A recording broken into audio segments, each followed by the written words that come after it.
Bom dia, tudo bem? Hoje a gente está num modelo diferente, a gente vai ter uma aula gravada. Enquanto você assiste a aula, a gente está no Congresso de Cura e Libertação, mas nós quisemos manter o cronograma, acho que é importante, né, para quem está fazendo o curso, você ter aí a tua aula, você poder refletir sobre as coisas que você vem trabalhando. Então, muito importante que você tome essa aula de hoje, né, para realmente pensar os seus relacionamentos. Hoje a gente vai falar nesta aula de cura dos relacionamentos, das habilidades sociais nos relacionamentos. Então, como eu falo sempre, faz uma análise, papel e caneta na mão, anota, né? Vê o que você fala, nossa, isso aqui realmente estou fazendo, não estou fazendo, porque é parte de você resolvendo aquilo que está dentro de você para que você consiga resolver suas relações. Ok? Vamos orar? Senhor, em nome de Jesus, eu quero colocar a vida dos teus filhos no teu altar, cada um que vai assistir, está assistindo a esta aula, Senhor. Ai, nós te louvamos, nós te adoramos. Nós queremos, antes de tudo, Senhor, ter um bom relacionamento contigo. Porque se o nosso relacionamento contigo for bom, o nosso relacionamento com os outros, Senhor, já está com mais de metade do caminho andado. A gente vai ter paz. As nossas dores, as nossas reações, elas não vão atrapalhar os nossos relacionamentos. Por quê? Porque nós vamos estar com o nosso coração em Ti. O Senhor vai nos ensinar. Vai nos ensinar o que falar, vai nos ensinar quando calar, vai nos ensinar, Senhor, a lidar com tudo aquilo que precisa ser tratado em nós, para que não saia espirrando nos outros. O Senhor vai ensinar quais são as nossas dores, para que a gente possa curá-las, e quando alguém dá uma cutucadinha nelas, Senhor, elas não saírem gritando e atrapalhando a nossa vida. Por isso, hoje, vem falar conosco.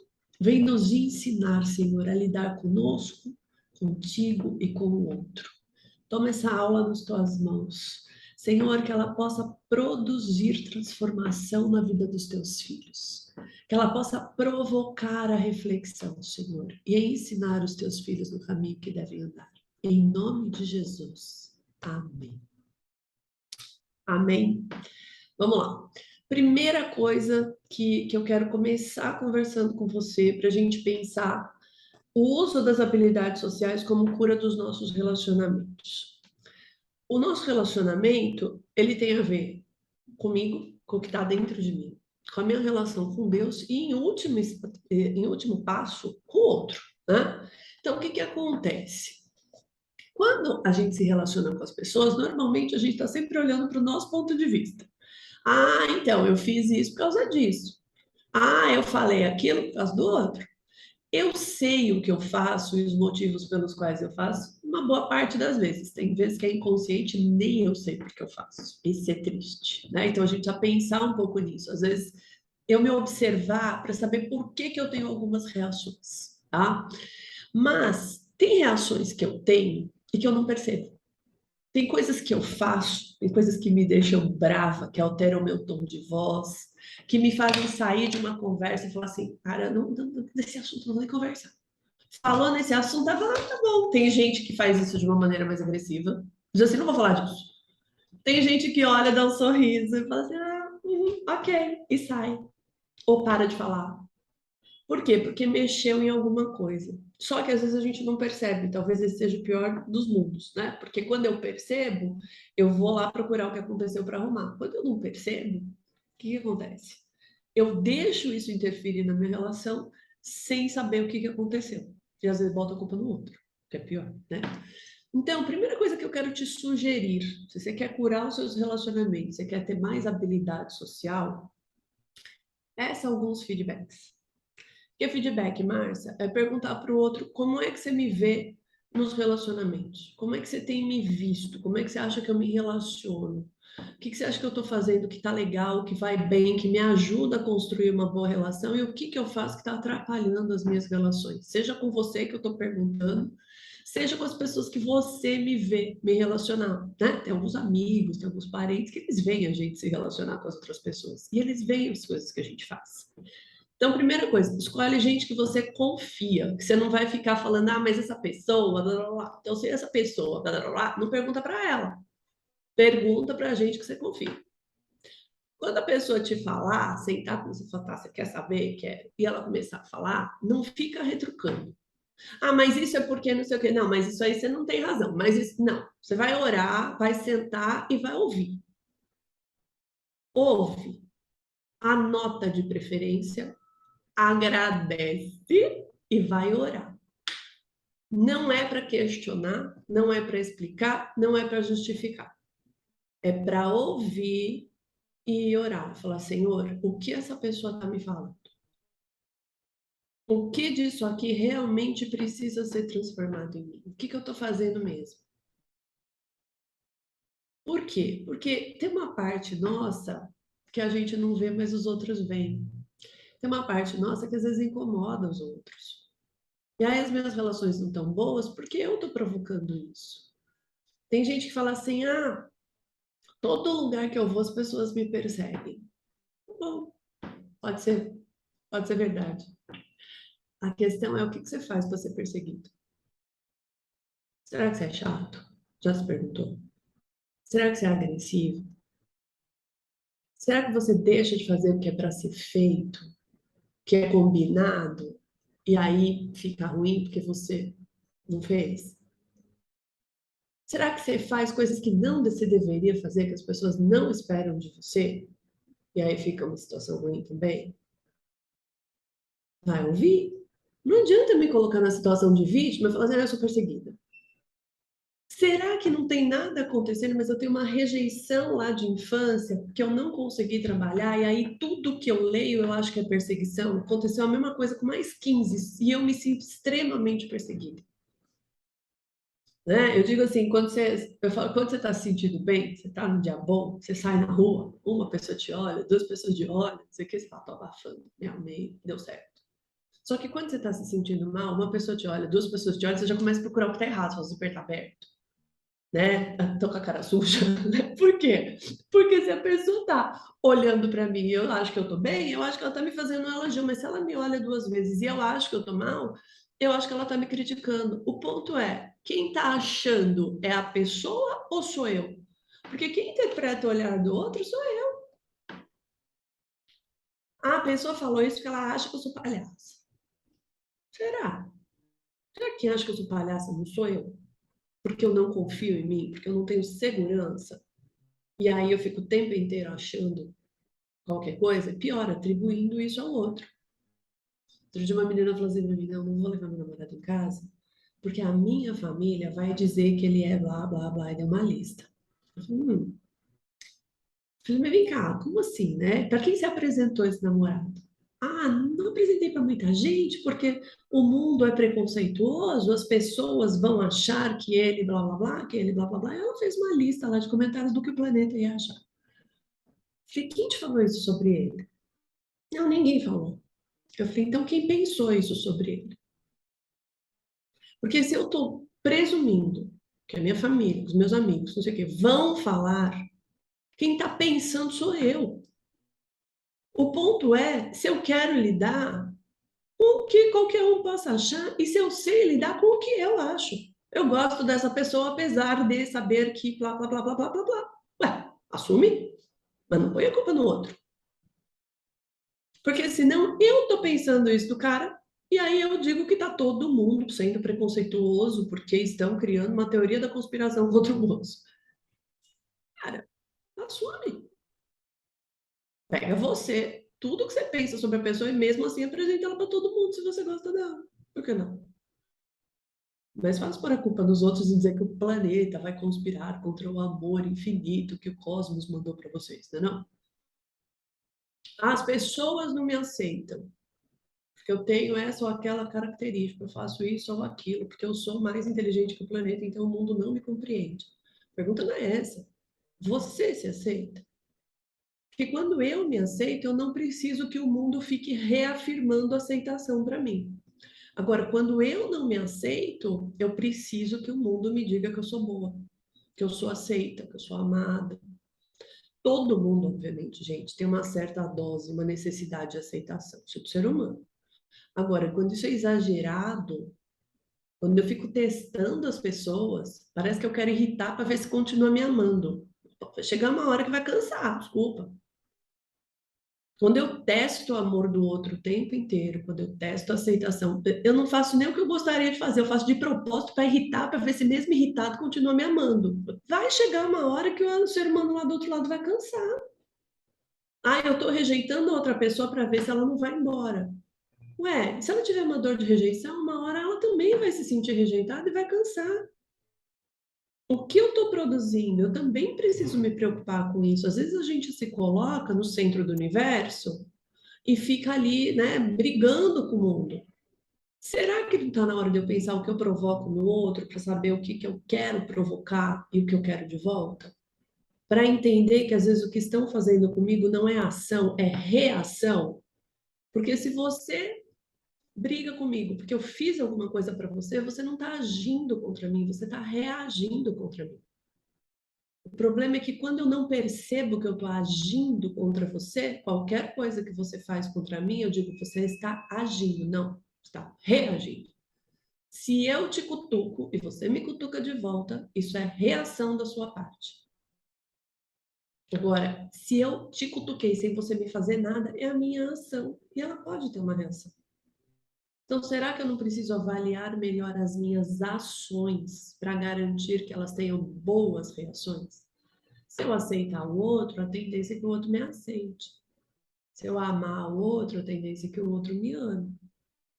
Agora, se eu ficar, né, insistindo em algumas questões que às vezes são minhas, não são do outro, eu queria que todo mundo segure a minha bronca, talvez eu não dê conta, tá? Então, assim, peça feedbacks. Peça porque realmente é importante eu saber. E nesse feedback eu vou entender se o que eu estou produzindo de fato é fruto do Espírito. Vou insistir contigo em Gálatas 5:22, já falei algumas vezes. Fruto do Espírito. Amor, paz, longanimidade, paciência, bondade, domínio próprio. No relacionamento, isso é extremamente importante. Seja com quem for. Mãe, com pai, com esposa, com marido, com filho, com amigo, né? A gente precisa tratar isso, tá? Um outro ponto é, eu tenho que pensar no dia a dia como é que estão realmente as minhas habilidades. Já entendi como eu estou agindo e reagindo. Já recebi o feedback, vamos lá tratar. Vou orar sobre isso, vou começar a me policiar. Tá? Ah, eu estou sendo protetiva demais, eu estou querendo me defender o tempo inteiro. Tem motivo? Preciso. Então, vou parar de me defender um pouquinho, vou abrir um pouquinho a guarda. Ah, eu estou querendo controlar tudo e todos à minha volta. Está fazendo mal para as minhas relações. Vamos deixar Deus controlar e cada um controlar a sua vida. Não vou controlar todo mundo. Tá? Ah, eu estou muito conformada. Eu faço tudo o que todo mundo quer só para agradar. Ué, talvez eu tenha que parar. Esse é um outro extremo, né? Será que eu preciso agradar o tempo inteiro? Eu não posso dizer o que eu quero e de repente alguém também se acomodar às minhas necessidades? Ué, cada hora um se acomoda, às vezes sou eu, às vezes é o outro. Será que eu não preciso também dizer, não, isso aqui eu não abro mão porque é importante para mim? E ter mais integridade na minha forma de pensar? Porque senão eu abro tudo, toda vez eu que cedo, e ninguém mais sabe quem sou eu. Né? Tem gente que perdeu a identidade, porque está tão conformado ao modelo dos outros, que você pergunta, você gosta do quê? Você gosta de comer o quê? Você gosta de ir onde? Que tipo de ambiente você gosta? Ah, eu gosto do que o outro gosta. E você? Chega uma hora que eu preciso pensar nisso, porque senão eu estou me conformando. Então, beleza. Receba seu feedback, analise e avalie. Agora vamos para uma parte mais prática, né? Que são as habilidades sociais propriamente ditas. A gente está, se eu for pensar nos ambientes que a gente frequenta, se eu pegar um ambiente de igreja, por exemplo, o ambiente de igreja, ele tem todas as classes sociais, todas as classes econômicas, todas as classes acadêmicas, tem homens, tem mulheres, tem todas as faixas etárias, né? É um ambiente muito plural, né? Tem muita gente diferente. E aí você vai falar assim, ah, então tá, cada um desses públicos tem um jeito de se relacionar, verdade. Se você pegar hoje, né, a gente fala tanto das gerações, geração Z, geração Y, geração X, você tem os mais novos e os mais velhos, as características de geração são muito claras. Só que tem coisas que não importa a classe social, econômica, acadêmica, a idade. Elas passam por um critério mínimo de educação. E quando eu sei tratar com isso, quando eu consigo lidar com isso, tudo flui mais fácil. Hoje a gente fala muito de diversidade, a gente fala muito de respeito, a gente fala muito de igualdade, mas eu acho que a gente nunca foi tão radical. E aí você fala, Márcia, quem tá radical? Todo mundo. Tá todo mundo numa coisa de eu tô certo, eu tô certo, eu tô certo, eu quero ser respeitado, mas eu quero ser respeitado sem respeitar. Então eu sou mais velha, eu quero ser respeitada pelos mais jovens, mas eu não respeito a necessidade do mais jovem. Eu sou mais jovem, eu quero ser respeitado na minha liberdade, mas eu não respeito a história do mais velho. Eu quero ser respeitada na minha religião. Sou cristã, pastor. Eu quero ser respeitada. A pergunta é: eu respeito quem crê de uma forma diferente da minha? Eu trato essa pessoa com o amor que eu professo na minha fé? Porque se eu digo que eu quero ser respeitada na minha fé e eu discrimino uma pessoa, eu não estou exercendo a minha fé. Percebe que fica contraditório? Fica esquisito, né? Então, a habilidade social, ela é um mínimo de educação e respeito que eu preciso ter para com as pessoas para estabelecer minimamente bons relacionamentos. Se eu estou na igreja, se eu estou na minha família inteira convertida, tem um código de conduta claro, que é a Bíblia. Não deveria ter muito como errar. Eu sigo a Bíblia, vai dar tudo certo. O problema é que às vezes a gente não segue. Se eu vou para o meu trabalho, eu sigo a Bíblia, mas eu não posso impor a Bíblia. Então, qual é o código de competências deste trabalho? Como é que o dono da empresa, como é que a matriz da empresa dizem que a gente tem que se relacionar aqui dentro? Tem um modelo. Vamos agir, vamos seguir. Por quê? Porque se eu entender isso, eu respeito o código mínimo de habilidade e interação social que está ali dentro, né? Quando a gente faz isso, fica mais fácil. Então, primeiro, quando eu penso em habilidade social, nós vamos falar de habilidade de automonitoramento, domínio próprio. Então, se você ouviu o teu feedback, você vai saber como é que você está nisso. Porque o domínio próprio, ele passa por eu ser consciente dos meus pensamentos e emoções, daquilo que eu acredito e daquilo que eu sei lidar. Imagina que eu estou acostumada com o ambiente igreja, na minha casa todo mundo é convertido, eu arrumo um emprego onde todo mundo, cada um tem uma religião e um jeito de proceder. Talvez aquilo me agrida. Eu preciso ser consciente disso, que eu sou diferente ali. Para eu não exigir dos outros o que eu sou, mas para eu não deixar de ser o que eu sou naquele ambiente. Então, preciso me automonitorar.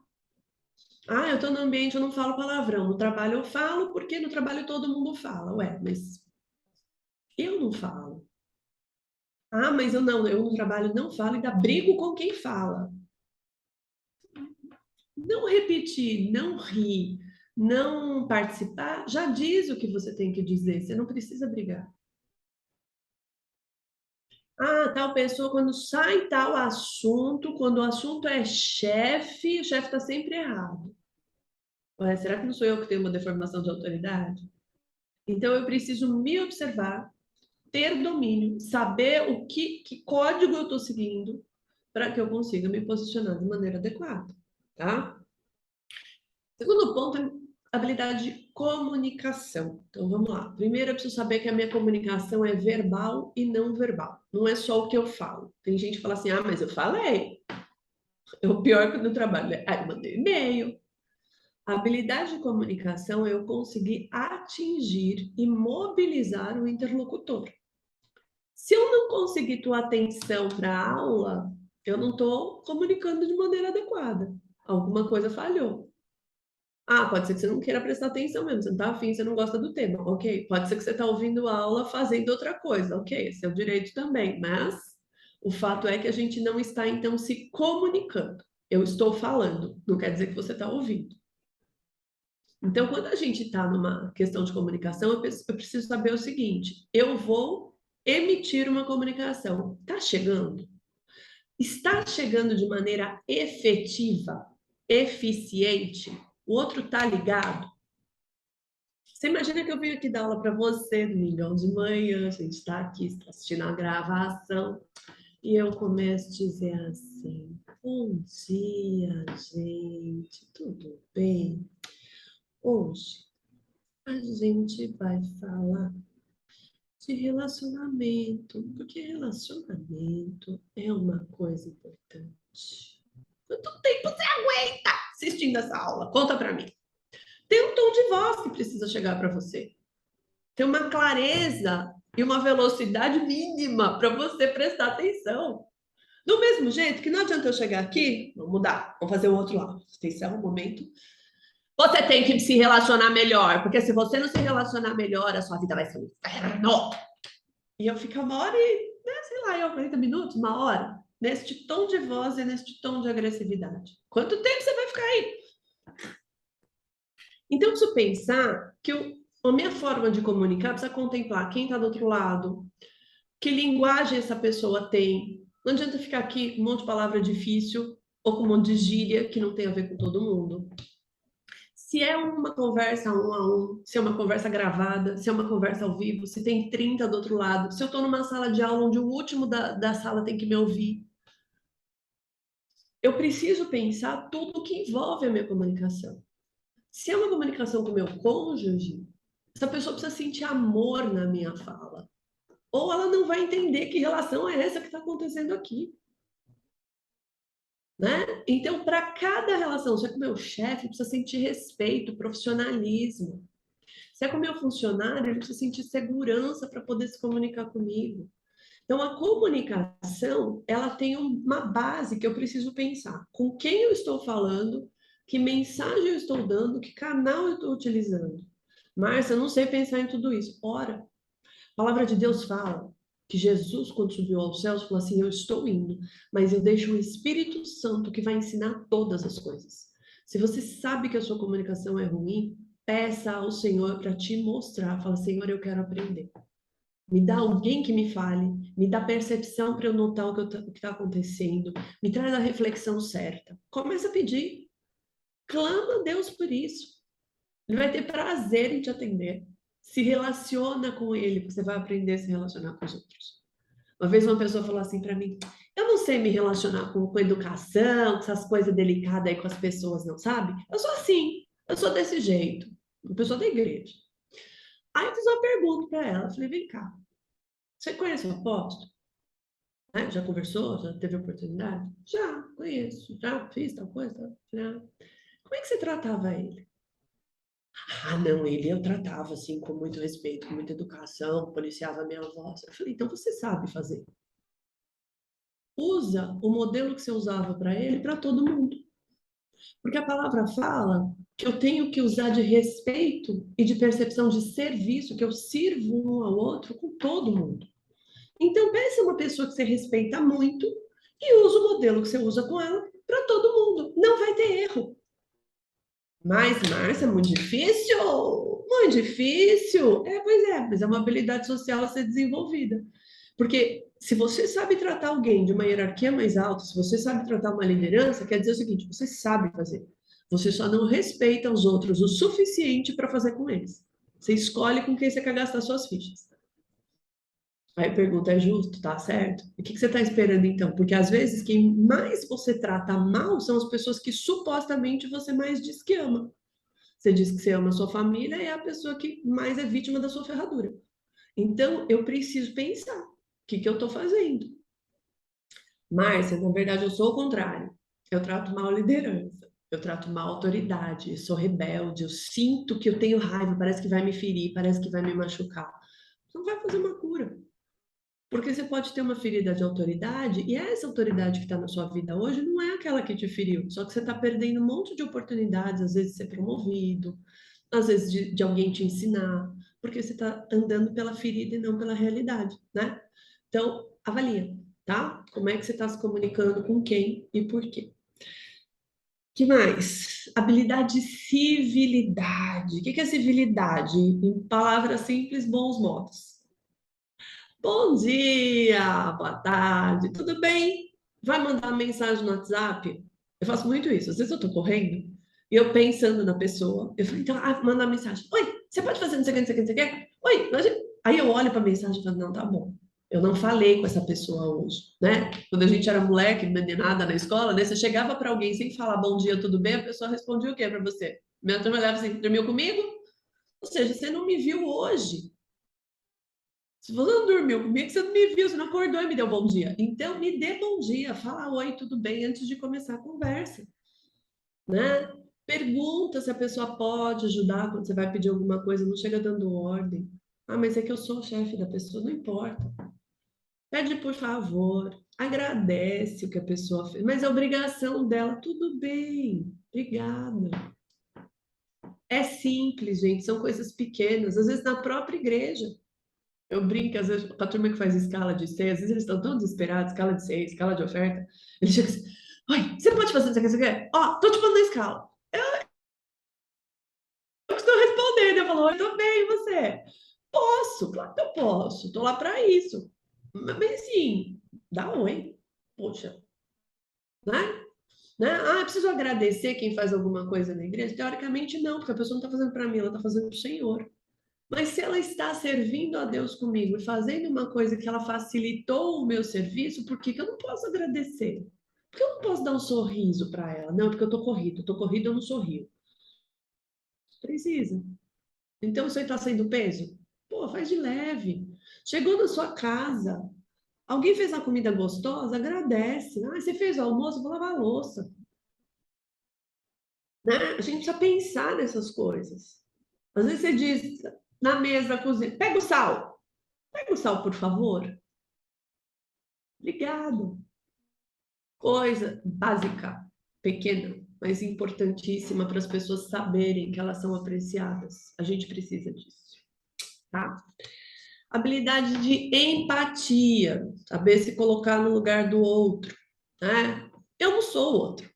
Então, falar que eu me coloco no lugar do outro é um pouco de exagero, né? A frase é comum, mas assim, eu falava, me colocar no teu lugar. Veja, eu não tenho a tua história, eu não tenho as tuas dores, eu não tenho as tuas reflexões, eu não tenho o mesmo dinheiro que você, eu não tenho a mesma casa que você, eu não tenho a mesma situação que você. Ah, Márcia, a sua é melhor ou pior? Não importa, não é a mesma. Então, se eu não tenho a mesma, eu não posso dizer que eu entendo exatamente o que o outro está vivendo. Mas eu posso fazer um esforço. Eu posso, numa situação às vezes mais delicada, perguntar, falar, poxa, que difícil, como você está se sentindo? Né? Esses dias eu estava conversando com uma amiga que ela fala, estava comentando a situação das mães. Às vezes mãe pós-parto, né? Elas estão meio deprimidinhas e tal, você vai conversar. E essa minha amiga falou assim, olha, um dos problemas de pós-parto, de criança pequena, é que ninguém pergunta de você. Todo mundo quer saber do neném. Todo mundo fala com você do neném. E eu já tinha ouvido isso dos meus irmãos. Meus irmãos chegavam em casa e falavam assim: eles entravam, eles faziam a coisa mais decepcionante quando você tem filho, é entrar na casa dos seus pais, dos seus irmãos. Porque ninguém te olha quando você chega. As pessoas te olham e falam: cadê o neném? Ninguém olha para você e fala: oi, você tá bem? Ele falou, então, até ontem você era o filho, o irmão. E aí você chegava, as pessoas te abraçavam, falavam, oi, tudo bem? Eu falei, de repente você tem um negócio tão importante, tão precioso na tua mão, que você entra em casa, se você entrar sozinho, parece que você não tem graça, porque você perdeu a graça. Porque tem alguma coisa mais legal que você. É um fato? É. Quem tem gente com neném em casa sabe disso. Tá esperando meu neném. Só que, gente, percebe que essa pessoa que se tornou pai, que se tornou mãe desse bebê, também ainda existe? E quer ser apreciada, e quer ser amada, e quer ser cuidada. E às vezes está muito cansada porque não estava acostumada com essa rotina. E aí você acha que ela é a pessoa mais feliz do mundo, porque agora ela tem um filho e ela está desesperada porque ela não dorme. Será que eu consigo ter empatia a ponto de não perguntar cadê o neném, mas dizer: oi, você tá bem? Como é que você tá? Vamos falar de outra coisa? Vamos falar de um negócio que ninguém fala? Vamos falar de você? Fala, né? De maquiagem. Vamos fazer seu cabelo? Por quê? Porque eu não sei a necessidade do outro. Tô dando um exemplo das mães aí novinhas, né? Mas pode ser qualquer coisa.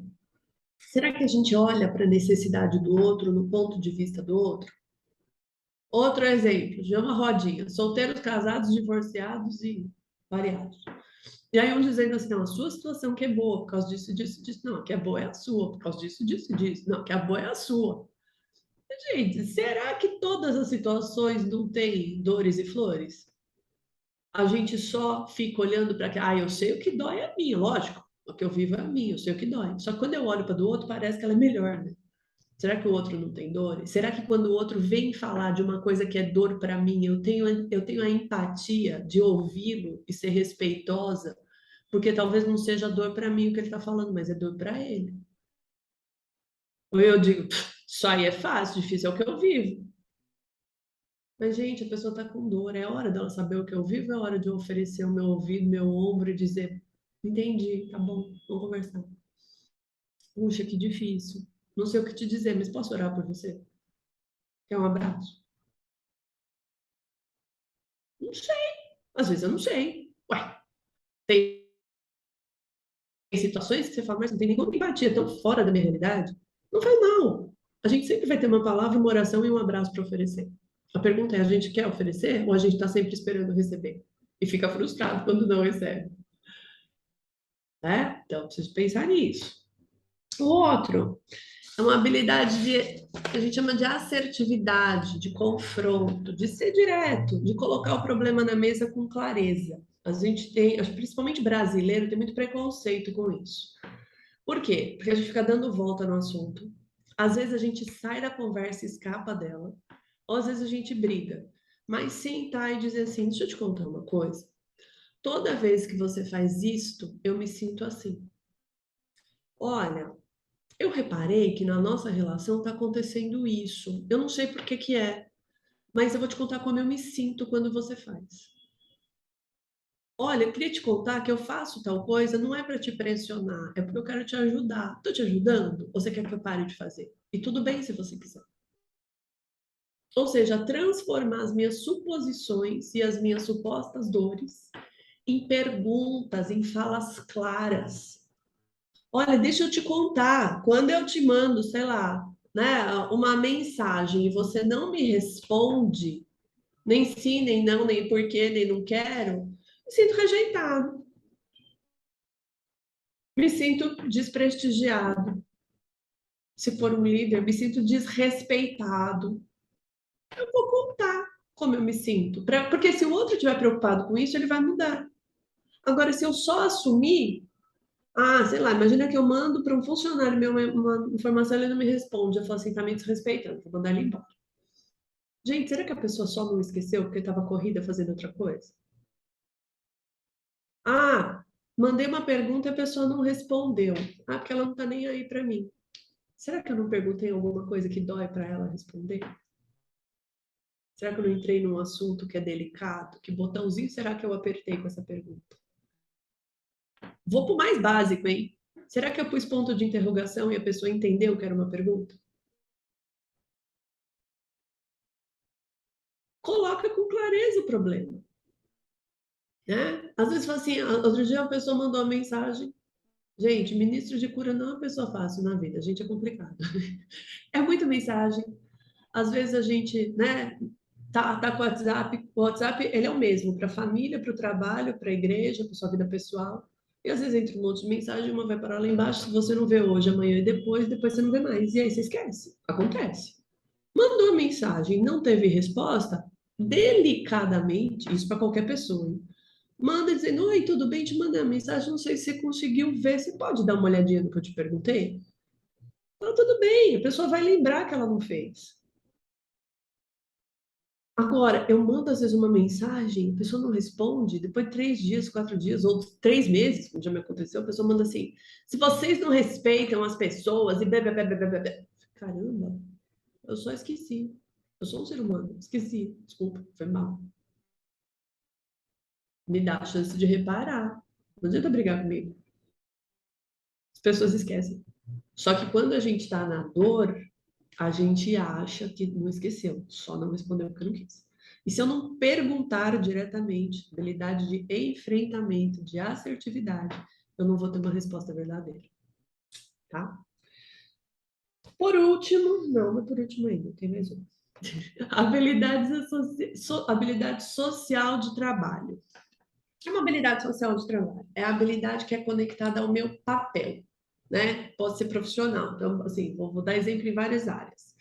Posso ter um exemplo profissional. Eu sou chefe, a pessoa é funcionária, eu sou funcionário, a pessoa é meu chefe. Nós temos papéis.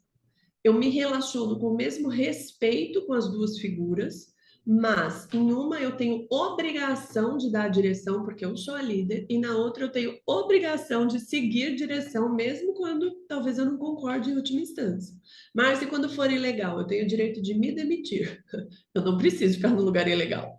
Mas se a opinião, a direção é de quem manda mais, de quem tem o papel de dar direção. Se eu estou em casa, eu sou marido, eu sou esposa, eu sou filho, cada um desses papéis, biblicamente, tem um papel a seguir. Não adianta eu querer fazer o papel do outro, né? Eu tenho que entender. Ai, mas eu não sei qual é o meu papel. Então vai lá para a Bíblia, para o Google e bota lá, papel do marido na Bíblia, papel da esposa na Bíblia, papel do filho na Bíblia. E vai estudar. Tem que ter papel. Se eu estou na igreja, sou pastor, sou presbítero, sou diácono, sou membro, cada um de nós tem um papel. Põe lá e vai pesquisar também. Onde eu posso ter confusão? Vamos lá. Se você que está aí no curso, você é presbítero, por exemplo. Então, tem um presbítero, e na igreja você é presbítero, você tem uma equipe, lá na tua equipe tem um aspirante, tá? Pode acontecer desse aspirante ser gerente de uma área que era a sua área de trabalho, em algum momento vocês conversam, você avalia, dá certo, e você, presbítero, vai trabalhar com o seu aspirante, que é gerente. Só que no trabalho, ele é gerente e você é analista. Pergunto, quem é a autoridade onde? Eu, analista, olhar para o gerente e falar assim, não, não, você me respeita que eu sou seu presbítero. Não, não. No meu trabalho, eu sou seu gerente. Então, eu preciso saber qual é o papel, porque se eu não entender o papel, eu confundo as bolas em todo lugar. Né? Eu preciso ter muito cuidado com isso. Por quê? Porque senão a gente vai misturar os assuntos e a gente não vai conseguir fazer as coisas a contento. Eu preciso ter clareza de qual é o meu papel. Então, se eu trabalho com o meu aspirante, sou pastora, no trabalho ele é gerente, eu honro a autoridade dele no trabalho, ele honra a minha autoridade na igreja. Se eu sou pastor e o meu marido é aspirante, em casa ele é cabeça. Márcia, sim, na igreja eu sou pastora. Em casa ele é cabeça. Cada um exerce sua autoridade no seu papel. Ah, mas ele não tem a mesma maturidade espiritual que eu. Foi você que escolheu casar com ele, não foi? Aguenta até ele ganhar maturidade espiritual. Porque sabe como é que ele vai ganhar maturidade espiritual? Fazendo papel de cabeça da casa, enquanto você é a intercessora, ajudadora, auxiliadora e faz o estofo para ele poder crescer. Ué, gente, não tem... Ah, mas qual que é o ideal? Não tem ideal, não tem perfeito. Tem escolhas, tem amor, tem um monte de decisões que a gente toma que a gente tem que ser responsável por elas e maduro para lidar com elas. Ué, eu aceitei o emprego, eu sou analista, o cara é gerente? Ok. Ele não, a nossa trajetória profissional não tem a ver com a nossa trajetória de igreja. Pode ser que a pessoa fez um baita esforço na vida profissional, eu fiz um baita esforço na vida espiritual, na vida ministerial. Ok. Cada um vai colher o fruto daquilo que se esforçou e daquilo que Deus chamou para ser. Né? Quantas pastoras a gente vê que os maridos às vezes nem estão na obra, ou são membros, ou são... Não tem problema. Só que eu não posso chegar em casa e falar assim, não, eu mando porque eu sou pastora, a cabeça... Não, a cabeça é ele. Vou ter que ajudar a fazer o caminho. Ele tem que buscar Deus para a cabeça dele ser Cristo e eu ter uma direção melhor. Mas assim, não muda porque eu tenho noção. Quem é o cabeça? Né? Então, a gente precisa entender essas coisas para agir com a direção correta nos nossos papéis, tá? E aí, por fim, não menos importante, né? Habilidades de expressão de sentimento positivo. A gente é muito bom para criticar, mas é muito ruim para elogiar. Então, faça elogios coerentes, elogios verdadeiros, mas não deixa de elogiar quando você vê uma coisa boa. Porque o elogio reforça o que precisa ser repetido. Às vezes a gente está tão preocupado em fazer uma crítica do que está ruim, que se a gente só fizesse um elogio do que está bom, a gente já equilibrava o jogo. Um dia eu ouvi um pastor dizer o seguinte, achei ótimo. Ele falou assim, gente, você tá vendo um prédiozinho torto lá, mal construído? Você pode chegar lá e falar, tá torto. Por causa diz, ó, tá torto, tô medindo, tá torto. Ele falou, só que se tá torto, vai lá e constrói um retinho do lado. Porque se ele tá assim, você põe um retinho do lado, dá para ver que tá torto. Aí tem que arrumar aqui. Então, construa certo. Construa, faça uma boa construção, faça elogios, dê bons exemplos. Você quer que alguém mude? Não fica falando que a pessoa está errada. Dá o exemplo do que você quer que ela seja. Você quer que alguém demonstre amor? Demonstre amor por ela. Às vezes a pessoa não aprendeu. Você quer que alguém seja educado? Seja educado com ela. Você quer que alguém seja mais direto? Seja direto com a pessoa, com respeito, com amor, com carinho. Né? Às vezes é dura a mensagem, mas vai lá com jeitinho, com simpatia, com sorriso. Você vai chegar. Né? E assume a responsabilidade por transformar o relacionamento. Não põe na mão do outro, eu vou ficar aqui até o dia que essa pessoa mudar. Assume a responsabilidade por se transformar. Porque quando você se transforma, quando você derrama mais amor, quando você trata suas feridas, quando você lida com clareza, com certeza vai ficar mais fácil para os outros também. E aí você vai produzir transformação e uma transformação que vem da sua vida de oração, que vem da sua vida com Cristo. Se eu reflito Cristo, fica mais fácil se relacionar comigo e me imitar, né? Essa responsabilidade tem que ser nossa. Ai, mas é difícil, eu também acho. É, mas é o nosso desafio, é o nosso convite, né? O convite, o Senhor nos chamou para andar com Ele, para ser como Ele. Então, bora lá, ser de santos, como eu sou santo. Amém.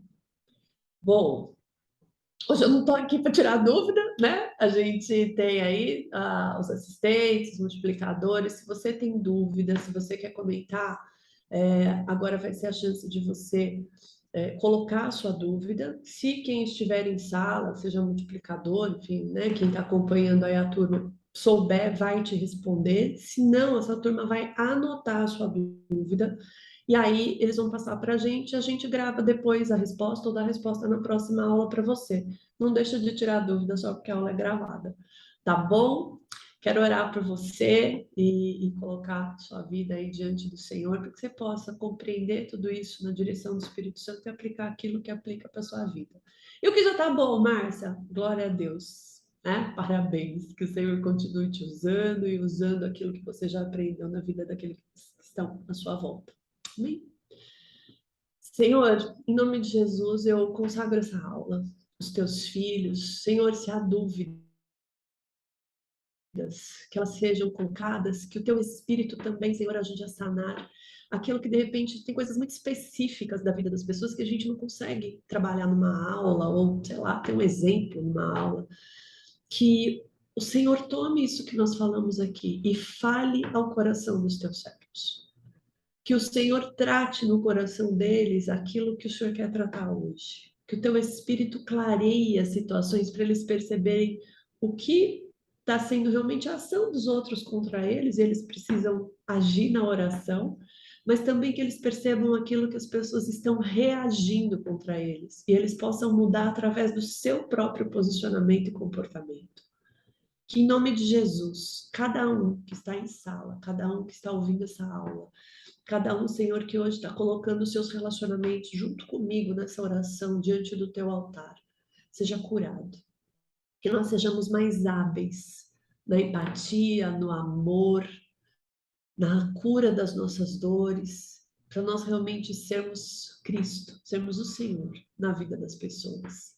Que as nossas relações sejam melhores, que as nossas casas tenham mais paz, que as nossas relações tenham mais alegria, mais compreensão, que a gente realmente esteja preocupado, Senhor, em ser o Senhor na vida do outro e não em ser suprido através do outro o tempo inteiro. Muitas vezes, Senhor, nós somos tão carentes que a gente está o tempo todo preocupado em ser suprido. Que a gente possa se preocupar um pouco em suprir, em amar, em abençoar, em acolher. Em nome de Jesus, nos dá graça, abençoa as famílias aqui representadas. Abençoa, Senhor, cada ambiente profissional, cada ambiente de igreja representado nesta sala, Senhor. Os abençoa em nome do Pai, do Filho e do Espírito Santo de Deus. Amém.